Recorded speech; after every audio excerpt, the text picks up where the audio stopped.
Salut tout le monde, j'espère que vous allez bien. Aujourd'hui, on se retrouve pour analyser le Bitcoin. On a quand même une grosse vidéo aujourd'hui parce que on va aller voir, on est venu casser les 70 000 $, donc on va voir qu'est-ce que ça implique, le pump des derniers jours. C'est sincèrement assez bullish, c'est ce qu'on vient de faire là. Puis je vais vous parler des targets, comme que je vous disais durant la dernière vidéo, si on venait casser les 70 000, après ça on allait regarder les targets du côté du Bitcoin, on venait chercher un petit peu plus haut dans cette région-là. Également, on va aller voir rapidement un update sur mon trade sur Ethereum ici, qu'il s'est fait très laissé à break-even. Donc, c'est ça qu'on va voir dans cette vidéo. Donc, du côté du Bitcoin, je vais revenir sur mon analyse que j'avais depuis les derniers mois. Pourquoi j'avais cette analyse-là et pourquoi que là, ça l'a changé. Pourquoi que mon analyse là, elle a changé et que maintenant, on est clairement aussi en délit. Donc, en gros, depuis environ ce niveau-là, j'étais plutôt baissé sur le Bitcoin. Je m'attendais à un retracement. Après ça, on est venu chercher tous les lots qu'on avait là. Je ne m'attendais pas nécessairement à ce qu'on ait cherché tout ça ici. Je pensais qu'ici, on avait un bottom, mais finalement, on était venu chercher ces lots-là. Donc, quand c'est arrivé, pour moi, ça veut dire qu'on était baissier, ça veut dire qu'on avait un high daily qui était là, après ça, il était ici, donc ça veut dire que si on passait au-dessus de ça, on était bullish. Après ça, quand on a vu ce pump-là, il y avait beaucoup de personnes qui étaient très très bullish puis qui s'attendaient à un break d'ATH directement. Mais sincèrement, moi, j'étais plutôt bearish sur ces régions-là. Je m'attendais à un retour là-dedans ou dans l'ordre bloc daily et dans la mèche qu'on avait ici. Donc, c'est pas mal ça qu'on a eu. On est revenu directement sur le petit high qu'on avait juste là, donc c'était vraiment parfait comme bottom ici. Après ça, le seul problème, c'est que d'après mon système, puis d'après comment j'analyse le marché, je vois tout le temps que la structure, je ne sais pas d'anticiper qu'est-ce que le marché va faire, je vois vraiment juste avec la structure du marché. Donc, par exemple, ici, on était bearish en daily, donc on peut clairement voir avec un high daily qui était là, après ça, il y en avait un juste ici. Donc, tant qu'on n'avait pas cassé ce high-là, qui était aux 70 000 $, je restais bearish en daily et je m'attendais à ce qu'on vienne aux 49 000. Après, ça reste que je restais toujours bullish en weekly avec, comme que j'avais dit plusieurs fois, un low weekly qui était juste là, donc sur ce niveau-là, au 38 000, et un high qui était ici. Donc on s'attendait à un retracement ici pour après ça faire des plus hauts. C'est juste que moi, en daily, par exemple, si je reviens en daily, je m'attendais à ce qu'on revienne là-dedans vu qu'on était toujours bearish avec un high ici et un low. Donc je m'attendais par exemple à faire quelque chose comme ça ici et après ça faire des plus hauts. Ça aurait été vraiment le scénario parfait et c'est un petit peu ça que je m'attendais. Finalement, qu'est-ce qu'on est venu faire? C'est qu'on est venu casser directement la structure là. Donc là, je suis passé bullish et même dans la vidéo d'hier, d'avant-hier, je vous disais que en gros, ici, il y a vraiment deux options. Soit qu'on venait casser la trendline ici pour après ça effectuer des plus bas et venir chercher toute la liquidité qu'on avait ici, donc en dessous de toutes les mèches qu'on avait là. Donc par exemple, faire quelque chose comme ça. Ou on venait casser ce high-là, ce qui se ferait qu'on serait maintenant bullish en H4 et qu'on continuerait simplement la tendance haussière qu'on avait ici avec le low qu'on avait ici, qu'on avait identifié là, qui était le low protégé, et on avait le high qui était là. Donc ici, la tendance haussière à court terme, on s'attendait simplement à ce qu'on continue cette tendance-là et qu'on vienne chercher les 70 000 en venant casser ce high-là. Et vu qu'on venait chercher les 70 000, on s'attendait également à ce qu'on vienne chercher l'ATH. Donc maintenant que ça c'est dit, c'est ça. Pour moi, ici, c'est vraiment bullish et le lot protégé daily est ici. Donc, tant qu'on ne passe pas en dessous de ce lot-là, je reste bullish en daily et je m'attends simplement à une continuation de la tendance haussière. Également, qu'est-ce qu'il faut dire, c'est que absolument, quand on a ce genre de breakout-là, donc on voit qu'on a un très très gros range comme ça ici, quand on a un breakout, parce que pour moi ici, ça compte vraiment comme un breakout, en gros, c'est qu'on a souvent de très très gros mouvements impulsifs, donc d'un côté ou de l'autre. Donc, par exemple, ici, on peut voir qu'on avait également une sorte de range. Et on peut voir que quand on est venu le casser, ça a vraiment été explosif et on est parti à la hausse très très rapidement. Donc je ne m'attends pas nécessairement à ce qu'ici on ait de très très gros pullbacks. Vraiment maximum peut-être là-dedans, mais même à ça, je ne suis même pas sûr. Peut-être qu'on va directement continuer à la hausse comme ça ici pour stagner, peut-être après ça recontinuer. Après ça, on va aller voir les targets. Mais vraiment, ici à court terme, je ne m'attends pas vraiment de gros pullbacks du côté du Bitcoin. On peut voir également ici, quand on avait cassé les 32 000 $ qui étaient juste là, qui était le niveau pivot. On peut voir ici qu'on avait une sorte de gros support résistance ici. Donc on peut voir ici qu'on avait beaucoup de support ici également, ici également. Après ça, on était venu résistance ici, comme ça ici. Et quand on était venu casser, donc on peut voir qu'ici on avait comme un genre d'énorme range, même si c'est pas un range, c'est juste une grosse box, on avait la misère à passer ce niveau-là. Puis une fois qu'on l'a cassé, donc ici avec la bougie de break qu'on avait ici, on avait fait 10% en une journée. On peut voir qu'après ça, il n'y a pas eu de pullback. Genre, on a directement pump, on n'est même pas venu chercher la liquidité en dessous de tous les lots qu'il y avait là, on est juste venu chercher la trendline on était venu liquider là, et après ça, boum, on a continué à la hausse. Donc, je m'attends vraiment au même scénario, peut-être un petit peu comme ça ici, qu'on stagne, mais qu'on ne vient pas chercher nécessairement la liquidité et qu'on part directement à la hausse et qu'on vienne après ça, par exemple, faire un mouvement comme ça ici, impulsif. Donc après ça, c'est ça que je m'attends ici à court terme. Je m'attends à ce qu'on vienne chercher la TH durant littéralement les prochaines minutes, les prochaines heures.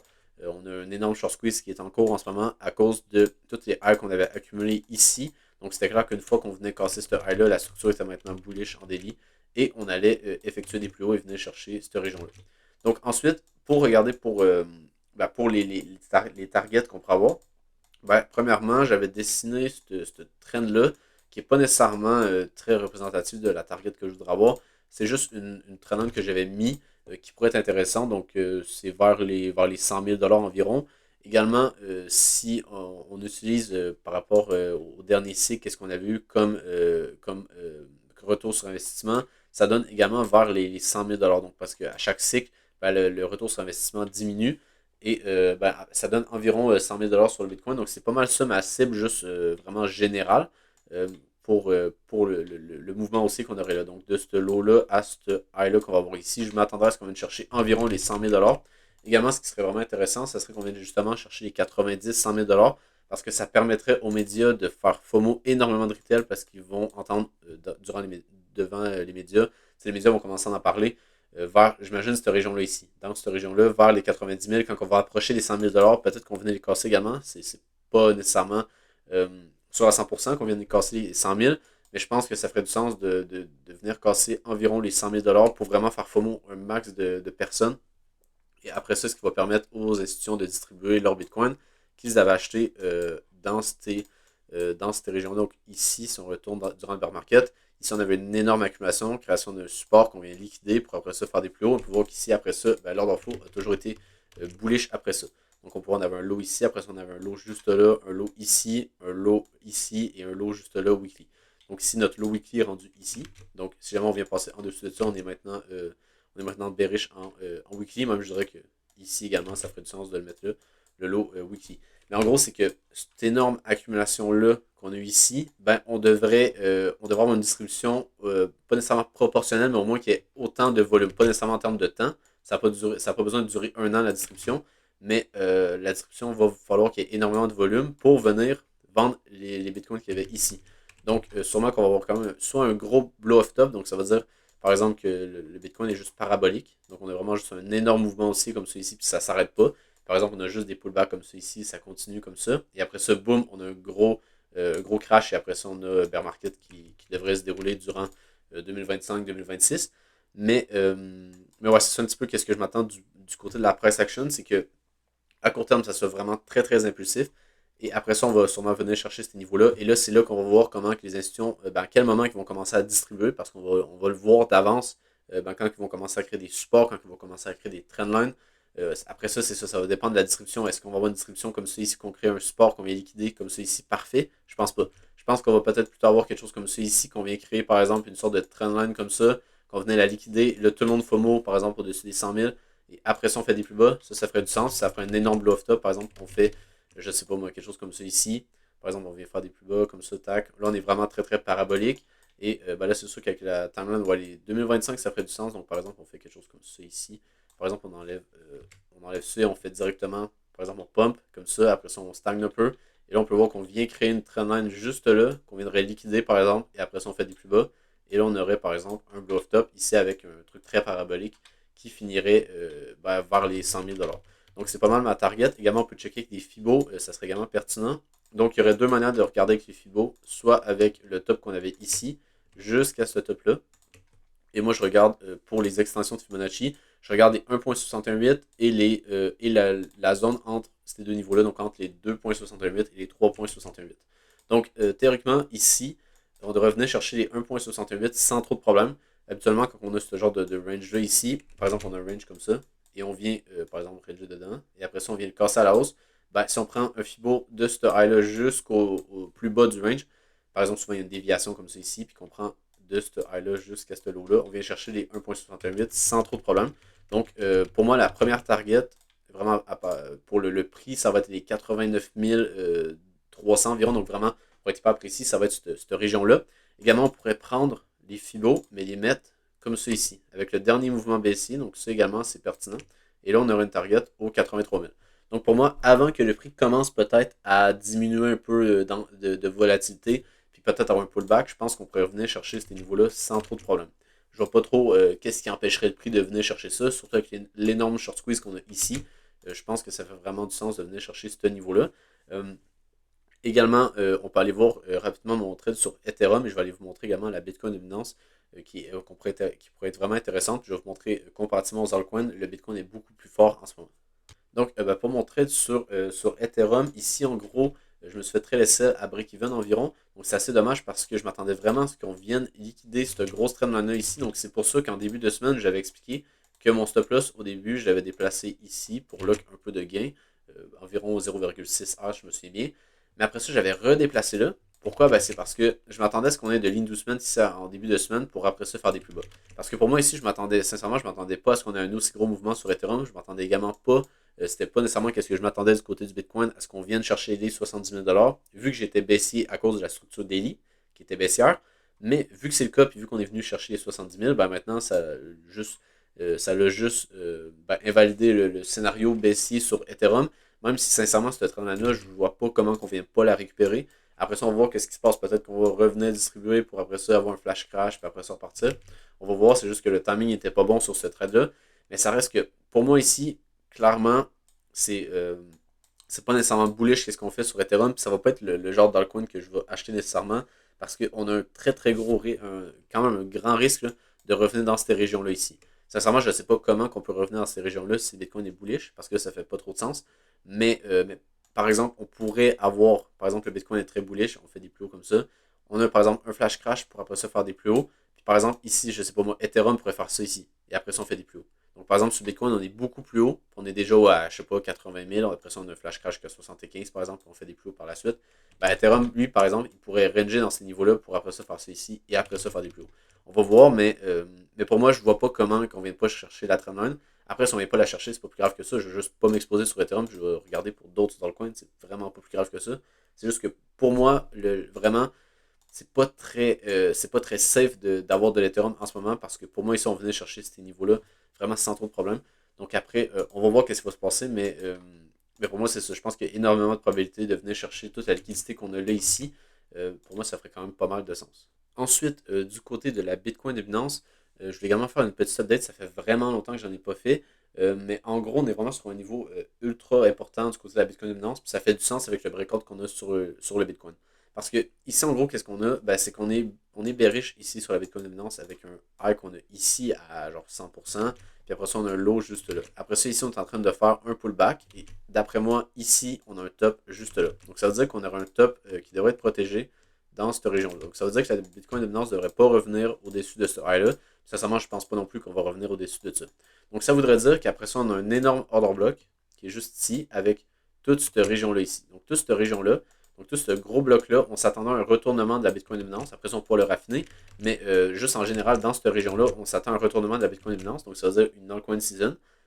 Pour venir chercher après ça toute la liquidité qu'on a là et potentiellement venir chercher ça ici.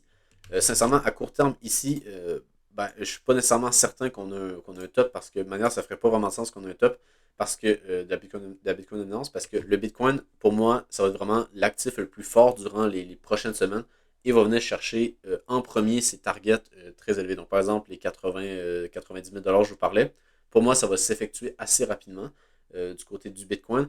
Donc, ça veut dire que sûrement qu'il va prendre énormément de liquidité des altcoins, puis toute la liquidité des altcoins va partir des altcoins, il va aller vers le Bitcoin. Et sûrement que c'est dans cette région-là, vers les, je sais pas moi, 80-90 000 que c'est là qu'il va y avoir sûrement un transfert qui va se faire entre la liquidité du Bitcoin vers les altcoins. Et sûrement qu'il y a beaucoup de personnes qui vont FOMO dans le Bitcoin et qui vont se ramasser avec un actif qui ne va pas nécessairement performer, tandis qu'il va y avoir énormément d'altcoins qui vont faire de très très grosses performances. Donc c'est un petit peu ça que je m'attends. Peut-être on pourrait également venir euh, le raffiner l'ordre bloc avec juste ça ici. Donc vraiment juste cet énorme mouvement aussi là qu'on avait eu là. Juste avant la phase parabolique sur les altcoins en 2021 ici, donc vers avril 2021. Il se vous rappelez, on avait un top en mai 2021 pour voir que c'était vraiment juste à la fin. Donc c'était vraiment, ça avait commencé en fin mars, début avril, l'altcoin season en 2021. Et le top s'était fait en mai, si je me souviens bien. Donc si on regarde ici, et on revient en 2021, on peut voir que fin mars, c'était littéralement là. Donc c'était ici. Donc vraiment, l'altcoin season, elle a duré de à peu près ici à environ là. Donc dans cette région-là ici, c'est vraiment là qu'il y a eu l'altcoin season de 2021. Après ça, on n'a pas eu grand-chose dans cette pump-là. C'était pas vraiment un pump qui a mené à une altcoin season. Ça a juste fait un dead cat bounce sur la plupart des altcoins avec par exemple un top ici. Donc on avait fait ça comme ça ici pour faire le bear market. Mais, euh, mais ici vraiment, c'était vraiment juste dans cette petite section-là du prix qu'on avait une énorme altcoin season et que tous les gains avaient été faits du côté des altcoins. Donc ça va être pas mal sûrement la même chose ici qu'on va voir. On va sûrement avoir un top qui va se former ici, par exemple, et après ça, quand on va être dans cette région-là et qu'on va commencer à distribuer, là, la liquidité va partir du Bitcoin vers les altcoins. Et sûrement que ça va être ici que tous les retails vont FOMO dans Bitcoin et que là, ça va être les altcoins qui vont pump. Donc, encore une fois, ils vont manquer sur les gains les plus intéressants. Donc, pour moi, ici, ça fait pas mal plus de sens d'être dans les altcoins en ce moment que dans le Bitcoin. C'est sûr que dans cette région-là, ça peut être assez large. On peut continuer comme ça, ici à monter. Sûrement qu'on va peut-être un petit pic comme ça, comme un peu qu'on avait eu ici. Et après ça, long, on va pouvoir avoir notre grosse altcoin season. Et vraiment le Bitcoin qui performe pas très très bien et les altcoins qui performent très bien. Pour revenir, pour moi, ma target, c'est vraiment ici, dans cette région-là, qui est les 44%. Également, on pourrait également se dire que vu qu'on est baissier avec un high qui est ici, puis un low qui est là, on pourrait s'attendre à ce qu'on revienne chercher ça et qu'on revienne en dessous des 35%, ce qui ferait du sens vu qu'il y a beaucoup plus d'altcoins que de Bitcoin. Donc la liquidité devrait, au fil du temps, partir du Bitcoin et aller vers les altcoins. Même si Bitcoin va garder quand même pas mal de market cap, ça reste qu'au nombre d'altcoins qu'il y a et au nombre de projets qu'il y a, ça fait du sens que long terme, ce graphique-là descende. C'est juste qu'après ça, il faut avoir le bon timing. Mais je pense qu'ici, on devrait avoir une grosse altcoin season vers la fin du cycle. Puis on est quand même dans des zones intéressantes du côté de la Bitcoin dominance. Donc, si vous avez aimé la vidéo, n'hésitez pas à vous abonner sur Twitter ainsi que sur YouTube. Sinon, je vous souhaite une bonne journée et on se retrouve pour une prochaine vidéo.